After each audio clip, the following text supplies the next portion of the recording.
चलो देख लेते हैं। हाँ, तो इसके पीछे हम लोग देखे थे हिंदू रिफॉर्म्स मूवमेंट और मुस्लिम रिफॉर्म्स मूवमेंट।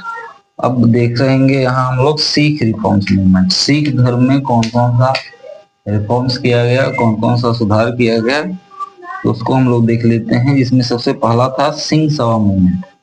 कहता है कि it was founded in 1873 under the leadership of Thakur Singh Sandhawalia and Giani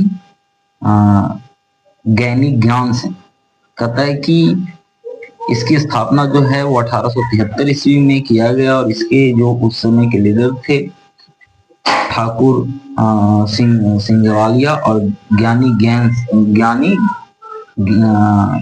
Gian Singh, ये जो थे वो इस सिंह सभा मूवमेंट के लीडर हुआ करते थे, नेता हुआ करते थे।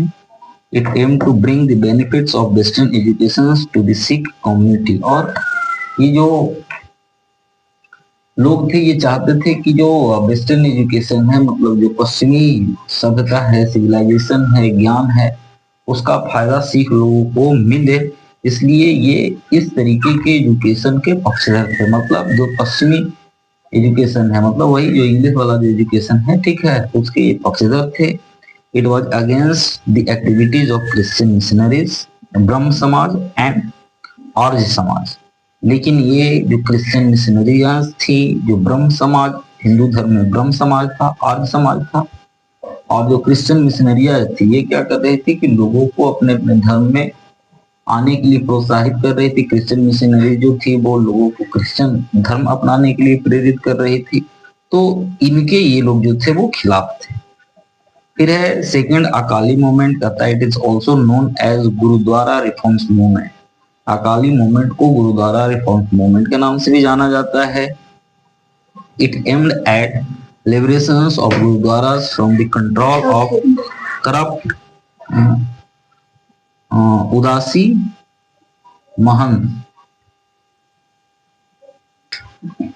हाँ, तो इस मूवमेंट का जो मेन एम था वो ये था कि जो गुरुद्वारा पे उस समय जो कुछ करप्ट लोग थे उनका जो नियंत्रण हो गया था, तो ये चाहते थे कि ऐसे करप्ट लोगों को गुरुद्वारा से बाहर निकाला जाए। The Sikh gurdwaras act was passed in 1925 which gave the administrations of gurudwaras to the Shiromani Gurdwara Prabandhak committee SGPC।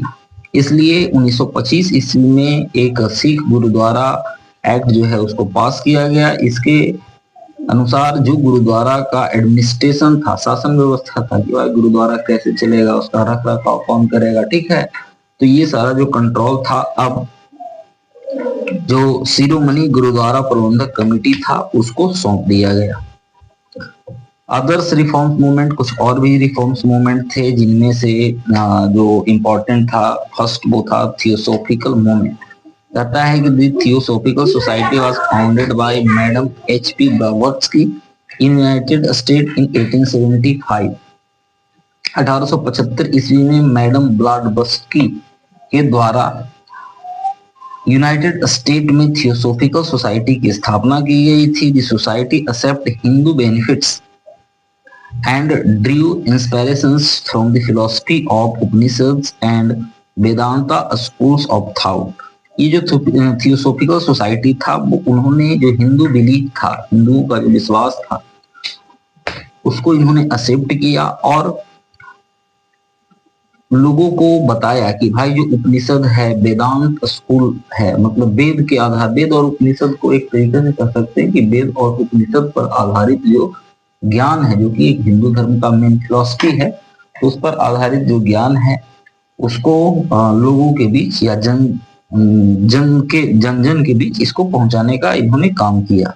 It aim to work for universal brotherhood of humanity without any discrimination.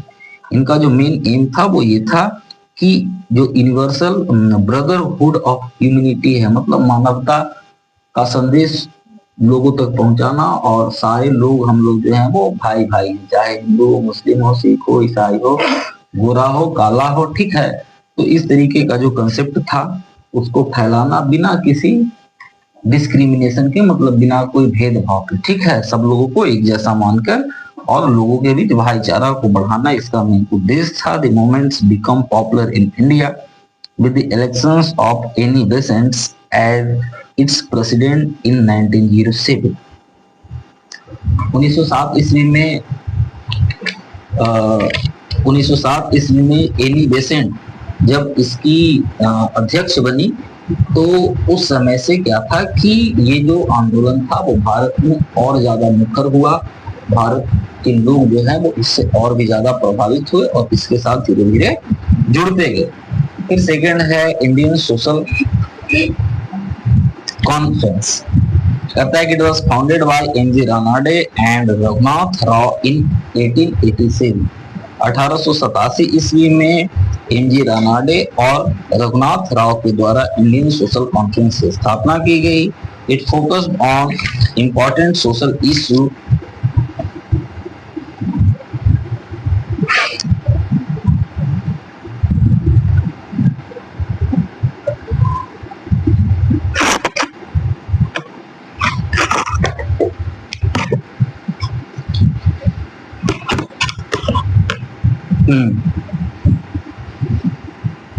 it focused on important social issue and also known as the social reform cell of the Indian national Congress. कहता है कि इसका जो main focus था वो यहाँ जो सामाजिक मुद्दा था, ठीक है ना, तो इन सारे चीजों पर इसका मेन फोकस था और वो समाज में रिफॉर्म्स करना चाहते थे, समाज में सुधार करना चाहते थे, जिसे बाद में चलकर इंडियन नेशनल कांग्रेस ने भी एक्सेप्ट किया और इंडियन नेशनल कांग्रेस का ये एक धड़ा बन गया। कहता है कि the conference supported intercaste marriage and launched the placed movement against child marriage. ये जो कॉन्फ्रेंस था उसने आगे चलकर जो इंटरकास्ट मैरिज है उसको बढ़ावा दिया, मतलब एक जाति से दूसरी जाति में शादी भी करने का जो मामला था उसको इसने प्रोत्साहित किया। इसके साथ ही प्लेस्ड मूवमेंट चलाया जो कि चाइल्ड मैरिज के खिलाफ था कि भाई छोटा उम्र में जो शादी है वो ना किया जाए। It is self-respect movement that was started by E.V. Rama Swami Naikar in the mid-1925। mid-1925 में E.V. रामा स्वामी नायकर के द्वारा सेल्फ रिस्पेक्ट मूवमेंट चलाया गया। It reject the brahmanicals religion and culture, और इसने ब्राह्मणवाद के खिलाफ आंदोलन चलाया। एक तरीके से कह सकते हैं कि ब्राह्मणों का जो प्रभुत्व था रिलीजन में और कल्चर में उसको इसने चुनौती दी। According to Naicker's brahmanicals dominations was responsible for exploitations of lower caste. ये जो नायकर थे ईवी रामास्वामी नायकर, उनका मानना था कि ब्राह्मणों का जो डोमिनेशन है वही यहाँ के लोअर कास्ट के विरुद्ध जो अत्याचार होता है उसके लिए वो रिस्पॉन्सिबल है। फिर है British initiatives for social reforms. इसके साथ ही अंग्रेज जो थे उन्होंने भी कुछ सुधार के कार्य किए। क्या क्या किए, तो फर्स्ट है abolition of female infanticide. Female infanticide मतलब कहने का मतलब है कि भ्रूण हत्या, मतलब पेट में ही पता चल गया कि लड़की है तो उसको मार दिया गया, ठीक है, तो उसको इन्होंने खत्म किया। कहता है the Bengal regulations of 1795 and 804 declared infanticides to be illegal and equivalent to murder. इसके लिए अंग्रेजों ने बंगाल रेगुलेशन पास किया 1795 और 804 में, और इन रेगुलेशन के अकॉर्डिंग ये घोषित किया गया कि जो इन्फेंटिसाइड का किलिंग लोग करते हैं वो इलीगल है और मर्डर के समान ही है। मतलब मर्डर करने पर जो धारा लगता है वही धारा अगर कोई व्यक्ति इस तरीके का करते हुए पाया गया तो उसके ऊपर भी चलेगा। The Act of 1870 made it compulsory for parents to register the birth of all babies and verifications to female children।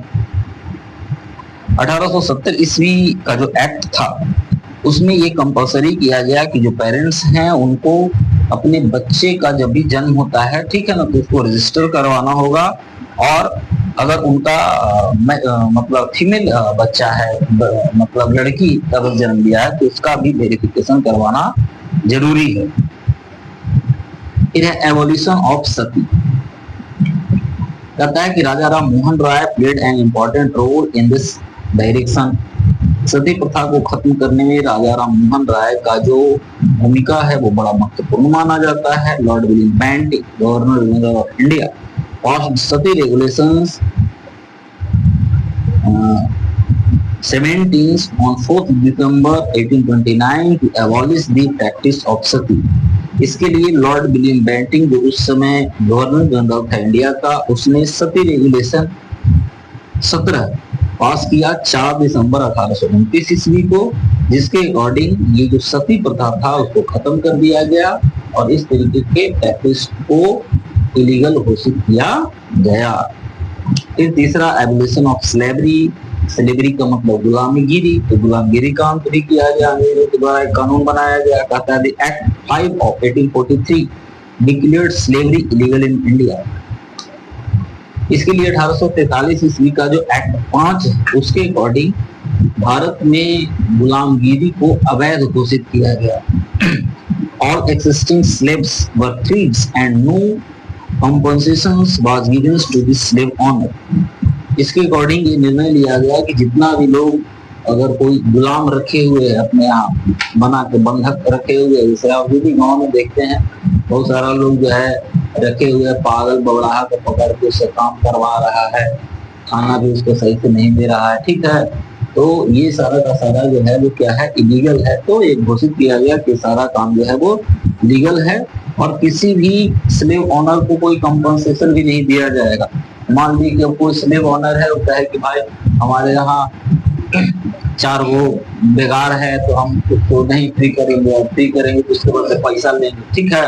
सरकार क्षतिपूर्ति दो, तो उसको भी कहा गया कि आपको क्षतिपूर्ति कुछ मिलेगा नहीं और आपको स्लेव को रखना भी नहीं है, आपको उसको फ्री कर देना, ठीक है। फिर है 4th में विडो रीमैरिज।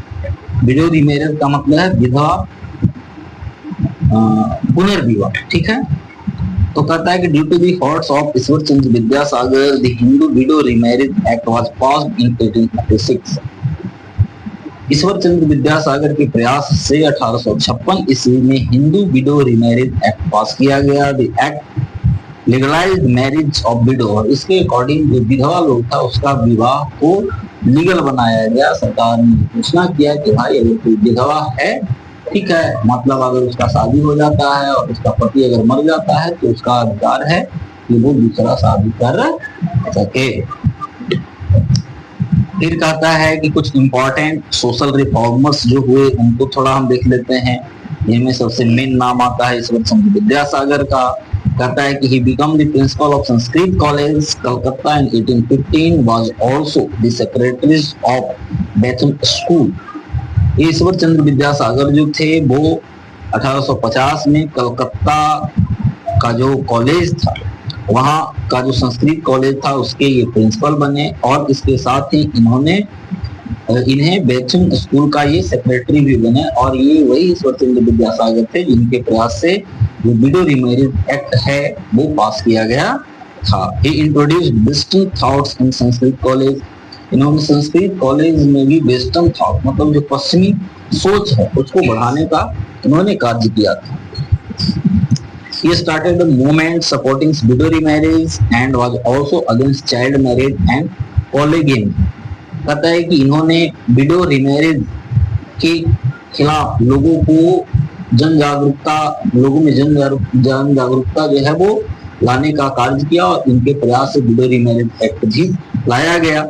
इसके साथ ही ये चाइल्ड मैरिज मतलब कम उम्र में जो बच्चों का शादी हो जाता था तो इसके भी ये खिलाफ थे और ये पोलीगेमी के खिलाफ थे। पोलीगेमी मतलब एक से अधिक शादी जो लोग कर लेता है, ठीक है, 2, 3, 4, 5 शादी कर लेता है, तो इस तरीके का जो शादी है उसके भी ये खिलाफ थे। He organized many schools for girls and was one of the greatest advocates of higher education for women in India। कहता है कि इन्होंने लड़कियों की शिक्षा के लिए बहुत सारे स्कूल का भी निर्माण किया। इसके साथ ही भारत में महिलाओं के हायर एजुकेशन के पक्षधर थे। ये चाहते थे कि जो महिलाएं हैं, जो लड़कियां हैं, वो भी उच्च शिक्षा प्राप्त करें, क्योंकि जब वो उच्च शिक्षा प्राप्त करेंगी तो खुद वो अपने पैर पर खड़ा हो पाएंगी। फिर सेकंड है ज्योतिबा फुले, कहता है कि he was born in Satara Maharashtra and belongs to the Mali community. इनका जन्म महाराष्ट्र के सतारा में हुआ था और ये माली जाति के थे। He organized a powerful movement against upper caste dominations and Brahminical supremacy. इन्होंने अपर कास्ट के जो लोग थे उनके डोमिनेशन के खिलाफ इन्होंने मूवमेंट चलाया और इसके साथ ही जो ब्राह्मणवादी विचारधारा का सर्वोच्चता था उसको भी इन्होंने चुनौती दी। He founded the Satyashodhak Samaj truth seekers society in 1873।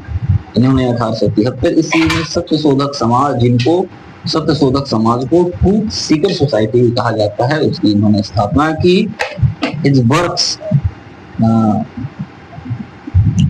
सार्वजनिक सत्य धर्म एंड गुलामगिरी, इन्होंने बहुत सारे कार्य किए। कार्य करने का मतलब कुछ पुस्तकें इन्होंने लिखे जो कि महत्वपूर्ण है, जिसमें है सार्वजनिक सत्य धर्म और गुलामगिरी।